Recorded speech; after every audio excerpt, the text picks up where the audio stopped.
तो रज संक्रांति में घर को जाइए जेहेतु रविवार पड़ता पूरा सादा खाଇବା होता जोटा कि छतु आलू भजा ता सागे आंबर गोटे चटनी ता सागे पांपड़ और बढ़िया से गोटे दही पखाड़ तो मुझे शांति गोटे लंच करदेली लंच कर सारापर मार्केट रू रज पान भी आनी आ रज पान किए किए खाई कि ना प्लीज मत कमेंट जनइबे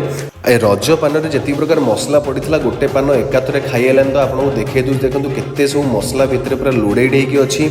खाई सारापर टी शोई पड़ी सडनली जो उठिली देखिली कि वर्षा बहुत जोरे हो रज टाइम जदि वर्षा न हो ताले से रजर फायदा ही किसी ना से जहाँ भगवान मत समस्त डाक शुणिले एत जोरे गरम भितर भी टी वर्षा है तो एम जहाँ शांति टी पटिकर शोचती